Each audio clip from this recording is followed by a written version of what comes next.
During the fall of this year, in a Washington, D.C. hotel, AUSA, the Association of the United States Army, holds its 13th annual meeting. Guests include ROTC cadets from many schools, as well as overseas visitors. Displays focus on the striking force and ground and air mobility of the United States Army. The Cheyenne helicopter takes a bow. General Harold K. Johnson shows keen interest in the latest tank. Developed jointly by the U.S. and German armies, the main battle tank 70 proves to be a crowd pleaser and a center of attention. American technological know-how provides the best in equipment and weapons, such as the Chaparral, the new air defense missile presently being developed. Future officers get a close-up look at the flying armored gunship, the Cobra.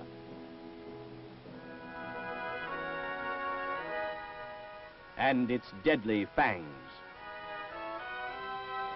Additional exhibits inside the meeting hall show the latest in hardware and communication systems developed by our nation's leading defense industries. AUSA enjoys the support and esteem not only of the Army, but of industrial leaders and civilians as well. The association has long worked for maintaining a strong, modern, and tactically mobile United States Army to ensure combat readiness for meeting all possible commitments and contingencies, providing the necessary support of our fighting men. Later, the United States Army Band strikes up for the evening's events.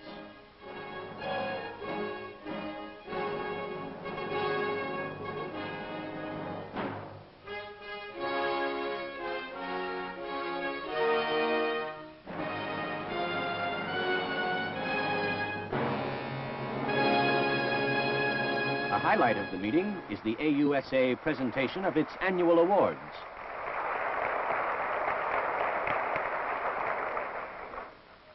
Citation for George Catlette Marshall Medal to Henry Cabot Lodge for selfless and outstanding service to the United States of America. America has been fortunate in our time to have a citizen of such great ability and patriotic dedication who esteemed service to the nation as the highest form of duty. As a measure of the gratitude of our country, our Army, and ourselves, the Association of the United States Army is proud to present the George Catlette Marshall Medal to Henry Cabot Lodge.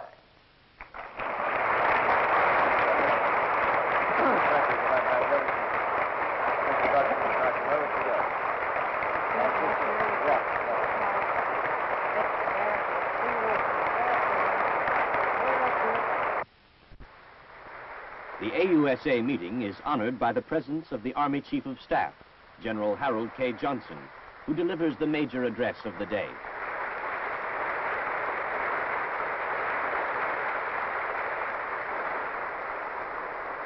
Thank you very much. Won't you please be seated? Thank you. General Baker, Secretary Starr, Governor Brucker, distinguished guests, and the people at the head table who make this Army go, really, ladies and gentlemen. Now, fundamental to an understanding of the conflict in Vietnam are certain facts that are not recognized fully. These facts tend to be overlooked or ignored, at least by the critics of our government's effort in South Vietnam, and I'd like to cite a few. First, the conflict in South Vietnam is a paradox. It is not what we have always thought a war should be like. Armies in the past have normally used military force only, certainly in the early stages. Annihilation and destruction have been inevitably involved in this process. If nations at war gave any thought to reconstruction, they did so only after the war was over. But in South Vietnam, we are helping that country to carry out nation-building processes as we fight.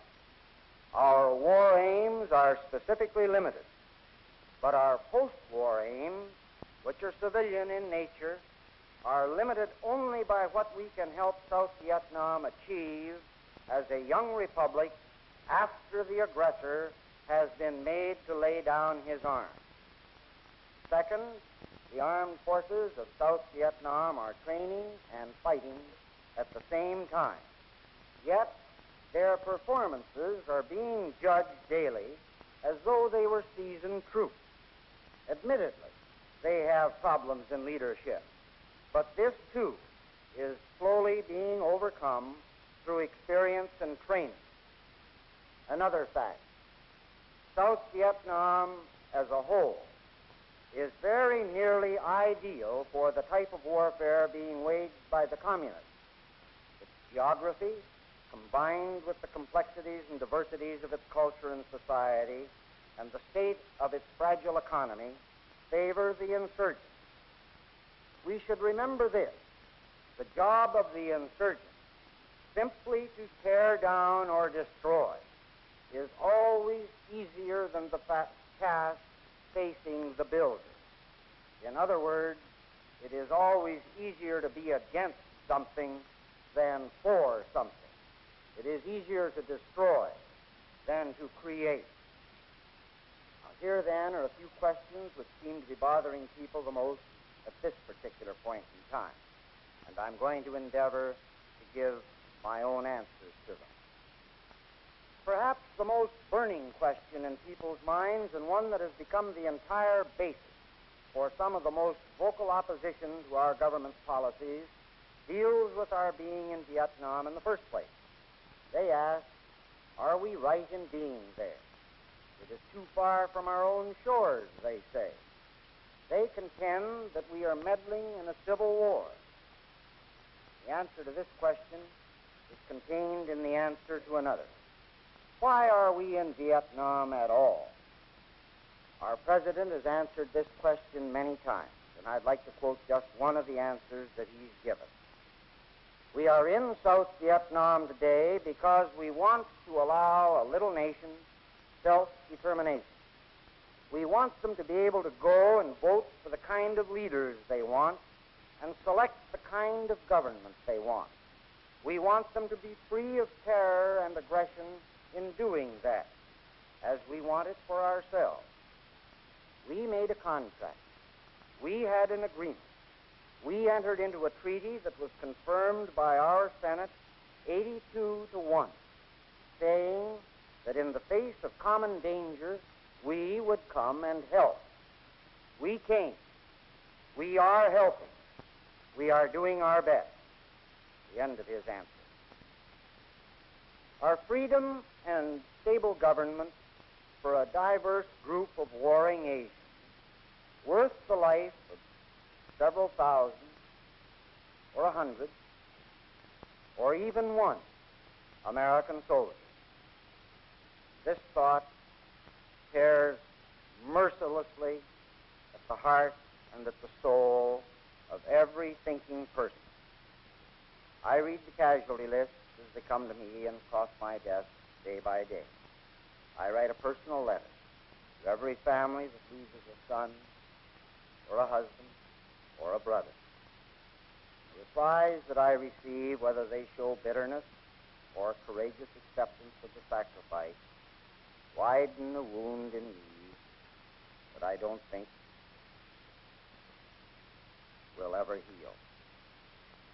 So I can assure you from the bottom of my heart that I ask myself this question day and night, and if I did not have an answer,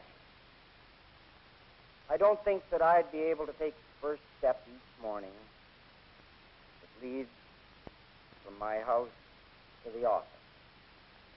Today, we can point to clear and concrete evidences of progress, and I'd like to cite just a few among a good many. And as I do, please take a look at just how well the South Vietnamese themselves are actually doing. For, after all, it is their war.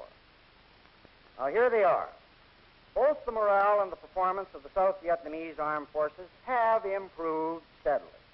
2 years ago, the communist forces were on the offensive and were winning significant victories. As a matter of fact, at the rate of 1 and 2 a week. Now the communists are on the defensive, and South Vietnamese units are gaining increasing success on the battlefield. It has been a year since communist forces have won a significant victory against anybody out there. Now, closely related to the improved performance of the regular armed forces of South Vietnam has been a steady decline in their desertion rate.